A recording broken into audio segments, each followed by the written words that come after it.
And we're live. There it is. What up, ladies and gents? We're going to tell you today about a Yui. We're also going to give a shout out to some new swag that's on the swag wall. And Swag, congratulations for a client of ours that just closed a deal. All right, here we go. Woo. Shut up and sit down. The Business Bros Podcast was created for you. Learn from the business professionals who come to share their stories. Find out what's working in business and social media, what's hot and what's not, straight from the mouths of successful entrepreneurs out there doing the real work. And now, welcome to another episode of The Business Bros. Yeah, what up, ladies and gents? All right, so today we're going to be talking about 7 social media somethings that marketers don't want you to know about, right? Strategies. I was going to say strategies, but it's not strategies this time. It's 7 social media marketing secrets that marketers do not want you to know about. Why wouldn't they want you to know? That's the real question. Yeah, right? We'll find out. Talk about that here in a second. So first of all, a new edition. We got sick package this week. It's got the hat, it's got the cup holder, and some of his hustle.energy stuff. This is going on the swag wall. Hell yeah. Right over the Unbreakable. So welcome to the swag wall, hustle.energy. And then congratulations to Jeff and Vidal. We closed escrow on their place this Friday. So that is going to be the next thing. We're going to do a little side testimonial video with them. And they're going to be one of the first people to grab a Yui. Oh, nice. Yui. What's a Yui? What's a Yui? What's a Yui? Oh, we were talking about this weekend. I know what a Yui is. You know what a Yui is? Wait a second. What's a Yui? So a Yui, right there, right down there, right there in that corner, right there. You gotta go up. Oh, there he is, right there. There's a couple right there. A couple more over here. Got them on my chest. Those are Yuis, ladies and gents. We decided to call them Yuis because we want to offer them to Yui. So you out there who pay attention to the show, who are part of the crew, who've been on the show in the past, we want to help you guys out. 3 loyal listeners. We want to make sure we get you guys Yuis, and we're gonna issue Jeff and Vidal is gonna be the first Yuis that we're gonna create. Drop Yui in the comments if you want a Yui. If you want your Yui, drop the word Yui in the comments. That's YOUEE. Right? This is gonna be the Yui. You think it might spelled? How do you spell the Yui? Right? Would it be interesting? For you to get a Yui and get your character done, your own Business Bros type character squared away for you. So that's what we're going to be working on. If you're interested in getting a Yui, drop it in the comments. Say Yui. From now on, going forward, that's exactly who we're going to be talking about. We're going to be talking to Yuis out there, all the Yuis. And by the way, when you get your Yui done, right? When you get your Yui done, you become part of the universe. The universe. The YO universe, right? So here we go. We're ready to rock and roll. Yui. There we go. Yep. Wise to loyal listeners, Yui. Yeah. All right, let's show on the road, ladies and gents. 7 social media secrets that marketers do not want you to know about. Here we go. Number 1, social media marketing isn't free. What? It is, right? You have to pay for social media marketing? What? So here's the bizarre, crazy thing, right? All right, let's hear it. Let's hear the bizarre, crazy thing. Off, right? When something is cool, something is awesome, something's amazing, you don't put the brakes on it at all. You want people to come on board as often as they can. Facebook did it, Instagram did it, TikTok did it. But as they collect more and more people following them, they change parts of the algorithms, right? So all of a sudden, a post that you put today on TikTok or on Facebook or on Instagram is not reaching the same amount of people as it had in the past. Why? Because now they got you. Now they have control of you, right? They got you by the innards or the whatever, gizzards or whatever you want to call them. They got you by the balls, right? They got you. Now they have your attention on a regular basis. You've spent a lot of time creating an audience on any of these social media platforms. On Facebook, for example, our Facebook page, 8,000 people strong, right? That's awesome, except can I reach all 8,000 people with one post? Facebook's not going to make that happen. They're controlling more of the distribution. So if they're controlling the distribution of what you have, yes, you can create stuff. Yes, you can put it out into your social media platforms. Yes, it's possible if it's good content that it will spread. They'll naturally share it, and it could grow as quick as it can. Yes, that is still an opportunity. But for the most part, if you are trying to brand stuff, if you are trying to promote stuff on your social media page, it's gonna require that you put in a little dough. Right. And it doesn't mean it's going to be thousands of dollars to get out there. You have a group of 8,000 people in your social media platform for whatever reason, right? For whatever platform you're looking on, you can pay to strategically target those people, to hit those people on a regular basis. The trick, and my 12-year-old is actually the one who's working on this very, very well. The trick is to get people from your social media platforms onto another place where you control the data, whether that's collecting email address or that's collecting phone numbers or that's collecting mailing addresses, whatever that is. If you can take people off of these social media platforms and offer them lead magnets, offer them UEs, offer them whatever it is that you're going to do so that you can gather that data, that information, now you can market to those people on a regular basis. Now you have control that you can use to send out messages that you do, whatever it is that you're promoting. When we're going to be promoting the UEs, if you're on our email list, you're going to get the opportunity to get a UE before anybody else does. You're going to get the opportunity to utilize the universe like nobody else quite yet, as we start to develop stuff. And as it picks up and it makes it kind of cool and people are starting to use the UE and you see it more often, then of course we're going to control traffic just like everybody else does. But in the meantime, social media is trapping you and your following into one platform. That means they're going to control how much they distribute, right? It's almost like when you watch football games, right? You remember when we used to have the Chargers and it would be a great season. They might not sell out all the tickets in the stadium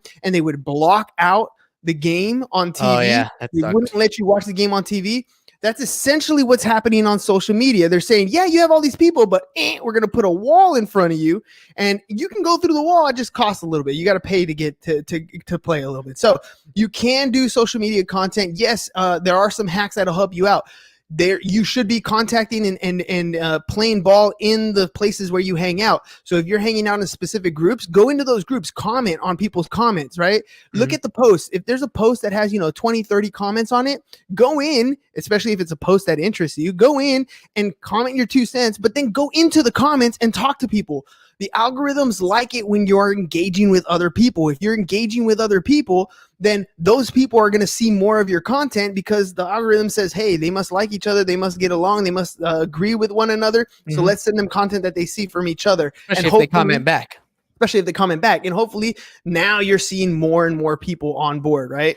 So social media marketing isn't free. There's a free aspect to it. There's a way to use it. But for the most part, once you want to start reaching out and making more money on the social media networks, it is going to cost you a little bit of money. So when it comes to growing your business through that way, though, there's just one thing that I want to add. You either have money or you have time. If you want to spend a bunch of money and throw a bunch of money at your social media and social media marketing and get as much reach as possible, you can absolutely do that just by throwing dollars at it. Otherwise, if you've got the time, like Hernan was saying, get in there, get into the comments, start engaging, start generating more engagement in different ways. Spend the time to do that. If you don't have the money to throw at it, spend the time to do it the other way. All right, there is number two of the social media secrets that marketers do not want you to know is that there is no predictable pattern to success. Who would have known that some guy on a skateboard drinking ocean spray was going to go viral? Right? Jeff says, so you want me to comment? Yes, always. You do. Look, there is no predictable pattern to success. You don't know what's going to go viral. You don't know what's going to click with people. You don't know what's going to work. Now, that doesn't mean that you shouldn't have a horse in the race, right? It's kind of like winning the lottery. You can't win the lotto if you never buy a ticket. You have to pay, you have to play in order for you to have a chance of winning. And I think of viral videos for the most part tend to be that way. Now you can attract attention, you can attract the following, you can attract people who subscribe to your YouTube channel, who subscribe and ask to ring that bell to be notified every time you go live. You can attract those types of followings for sure. But if you're dependent on one platform at all times, you never know when that algorithm can change one thing or another and now you're out of the loop, right? So there's no predictable pattern of success. The only thing that is predictable is how often you are going to be consistent with putting out information. So It's kind of like it's for example, we've been putting out content for the Business Bros for almost 3 years. We've been putting it out there all over the place. If you're one of our loyal fans that listen to the show on a regular basis, you hear it on YouTube or you see it on Facebook or Instagram, whatever it's going to be, you see our content, you like it. That's cool. You're part of the universe. We love that about it. We love that about you. Now, if you're not one of the loyal fans, you're just a casual listener, that's cool too. But chances are we love you too. And maybe you follow us on Instagram, maybe you follow us on Facebook, but you will see from time to time, whenever you see somebody around you who's been on the show, somebody around you who's shared a particular content piece, you're going to see our content on a regular basis because we're putting so much out there. We've connected with so many different entrepreneurs that if you Google them, sometimes our stuff pops up highlighting them. Right? A lot of times because they don't put out as much content. So we're creating a brand for ourselves. And we know that there is a predictable pattern to the more content we put out, the more connections we make on a regular basis, the more opportunities we have for success. Now, I can't guarantee that no one post is going to get me thousands and thousands of views. However, I do know that if I consistently do this on a regular basis and I post stuff out and I meet new people and I connect with someone and I solve their problems on a regular basis, this is going to grow into something that I want to have, that I want to be a part of, right? If you're not a loyal listener, bye, Felicia. This is what I'm talking about. Bye, Felicia. We love you, Jeff. And he said it like that too, I bet. Bye, Felicia. All right. So that's number 2. You got anything to say about that one? No, that was it. I mean, there is no predictable pattern to success. You never know. And part of your argument, part of the reason why we've always been putting out all this content ever since we started on a daily basis is because you've always said you never know. You never know when it's going to be that episode that just hits, right? It's just going to be that one that just blows up and you never really know what it is. You put a lot of time and effort into your Eminem parody for Gary V. A lot of time, a lot of effort. And like we thought that was the one that we thought was going to blow up, right? Yep. And nothing. But, you know, some of the other stuff that you put out there. Not nowhere near compared to what we thought it was going to be. Right, nowhere near what we wanted it to be. But I know that there's some content that you've put out on TikTok that gets you like hundreds of thousands of views. You just never know. You don't know. You just never know what platform or what content, right? And here's because this is a little bit, you know, about the predictability and a little bit about number 3 here. You need a lot of followers before social media marketing starts to pay off, and that is for the most part true. Like for the most part, if you're trying to capitalize on selling certain small items or certain small things on a regular basis that you create, like little T-shirts or little stuff like that, then yes, you're going to need a large following of people for it to pay off. But that's not 100%, you know, absolutely true. For the most part, yes, you want to make money off ads on YouTube, then you're going to need a large following of people who watch your videos on a regular basis for those ads to pay off. Yes, that is absolutely true. However, for your marketing, the way we present social media marketing, the way we present podcasting is not necessarily about having a large following. It's about making connections and developing relationships with people because your network is your net worth. So here's my classic example.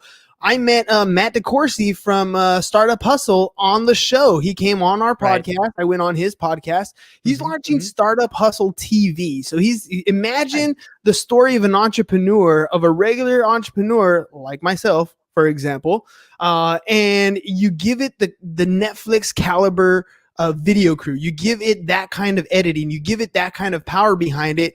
Plus you push the money behind it to give it exposure. That's awesome. And I happen to connect with Matt, and him and I hit it off. We've been talking a little bit, and I'm going to be the story in Startup Hustle for Southern California for what the project that he's doing over there. He's going to be, it's going to be hosted in Kansas City, but I'm going to be the one over here in the Southern California telling our story, where we came from. Now that could be the next huge thing that takes my business and our brand to the next level.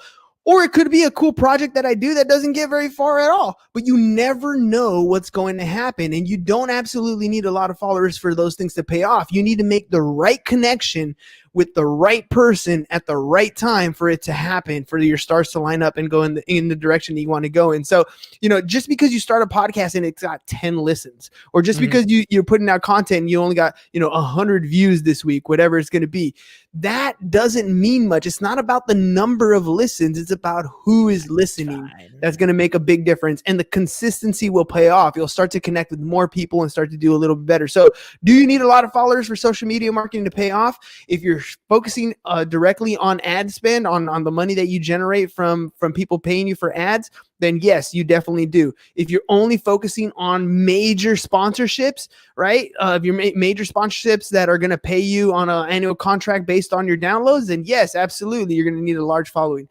But our following alone, we got, and this is one of the new sponsors that are going to come on the show here, Manscaped.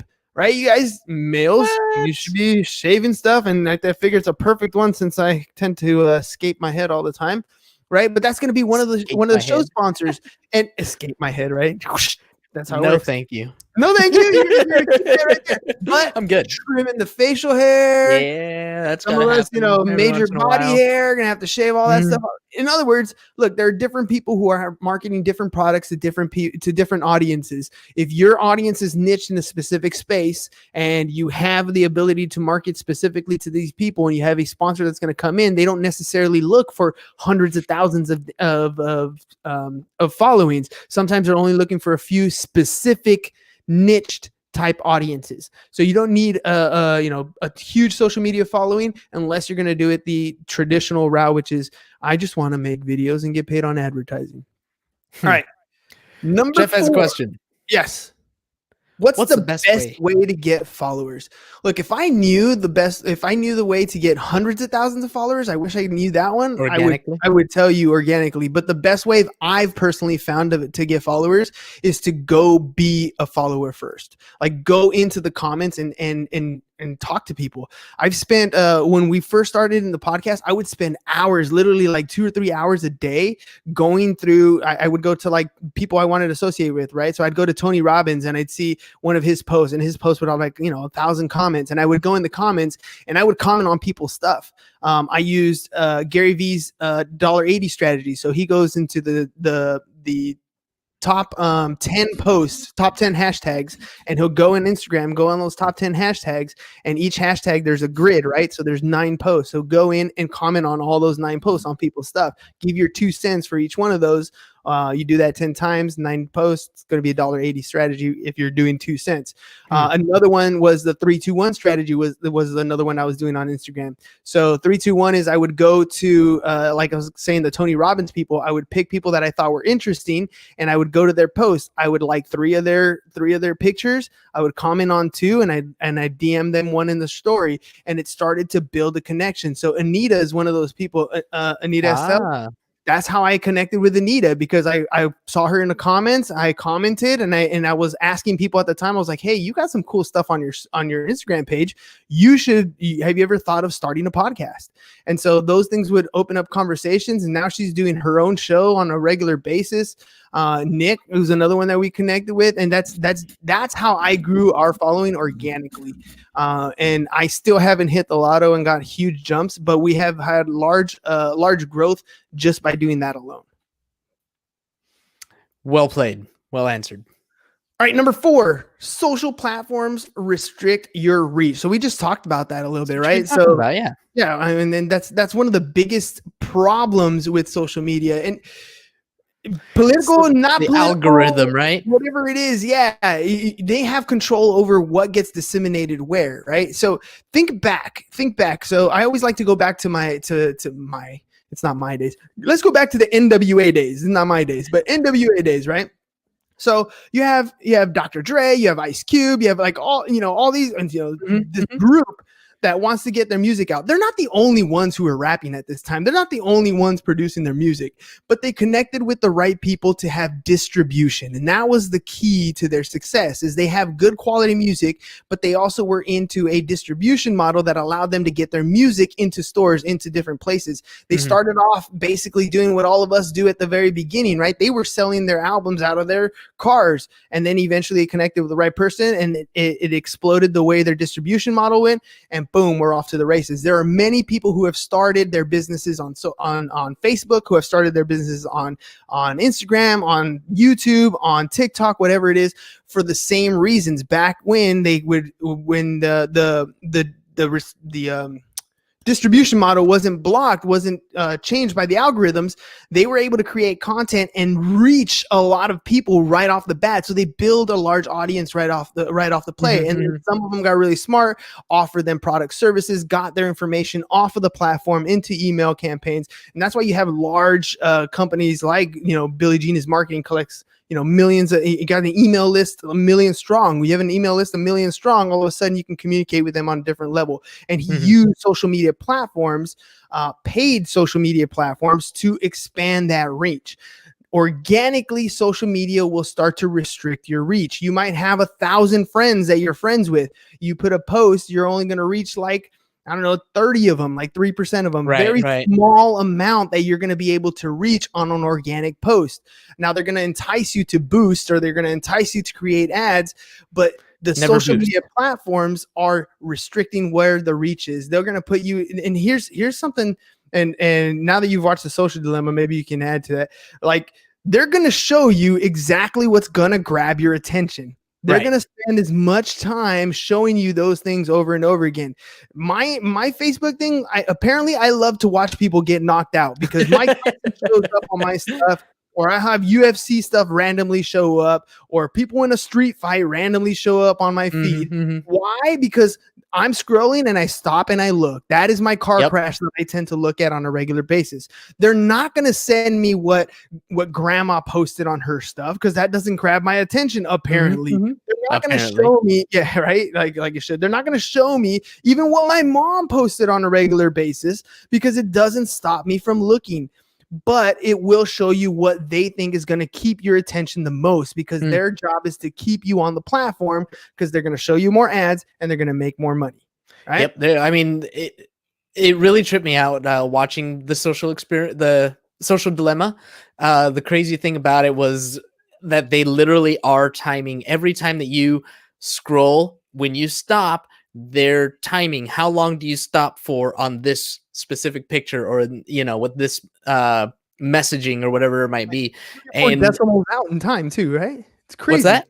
It's like 3 or 4 decimals out in time, yeah, down to the millisecond. Yeah.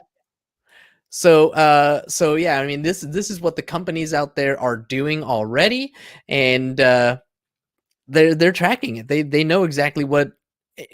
And to your point, if you are not keeping somebody's attention, then the algorithm isn't going to show your content to that person. Exactly.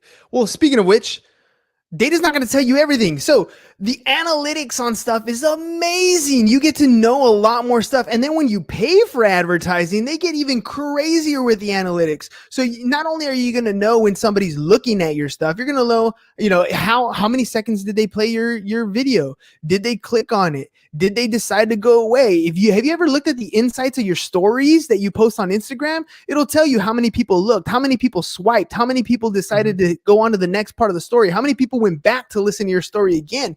These are things and metrics that you can use to modify your own content strategy. If you're looking at your story, where we're using our stories to test out different hooks, right? So if you saw either of our stories today, we talked about the UEs, right? We talked about your ability to grab a UE and what a UE is, and how it affected our life, and why our UE is who it is today, right? We're testing out different things in our story. And I look at my insight and I'm like, okay, that hook did good. That one did not. This one did better. Right. This one, and we can use that information to do whatever other stuff.